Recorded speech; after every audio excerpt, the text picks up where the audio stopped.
Chiang Mai. Le nord de la Thaïlande.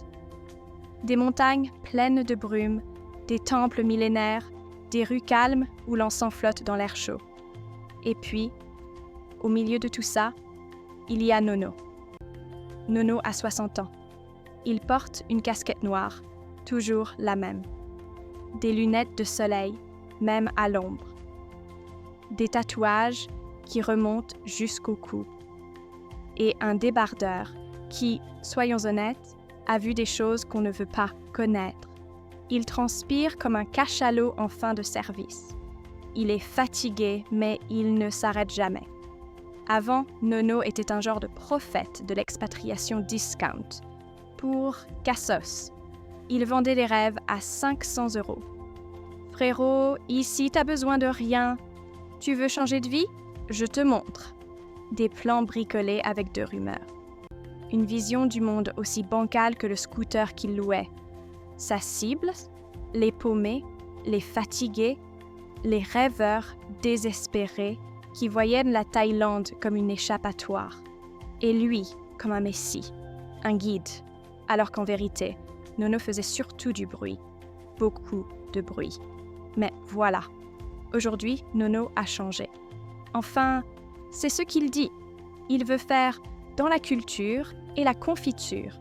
Il est décidé de montrer moins sa tête, d'être plus sérieux, de parler d'histoire, de temples, de moines, de tradition. Fini les stories sur les filles de bar. Fini les slogans « Ose partir, ose vivre ». Maintenant, place à l'introspection, à l'élévation, du moins en théorie. Parce que dans les faits, Nono reste Nono. Il parle toujours autant, il blablate pour sa chaîne Putaclics.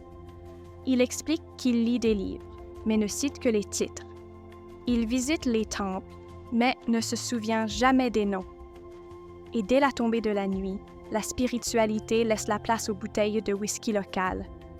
Il continue de filmer, de publier, de monétiser l'exotisme. Un jour, il parle de temple bouddhiste. Le lendemain, il filme un bar de nuit avec des lumières violettes et des filles accueillantes. Mais quelque chose a changé.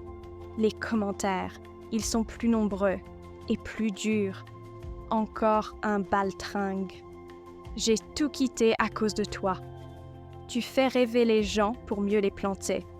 Et face à ça, Nono réagit comme toujours. Il accuse les autres.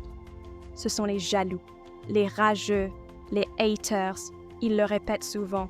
Moi, je suis gentil. J'ai rien contre personne. Mais il a toujours cette phrase qui revient. Tout le monde m'aime, sauf les haters. Comme s'il suffisait de dire ça pour s'en laver les mains. Et pourtant, un soir comme un autre dans sa chambre miteuse. Nono est seul sur un rooftop, une bière tiède à la main.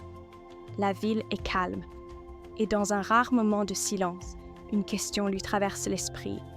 Et si ce n'était pas eux le problème? Et si les haters n'étaient pas juste des aigris?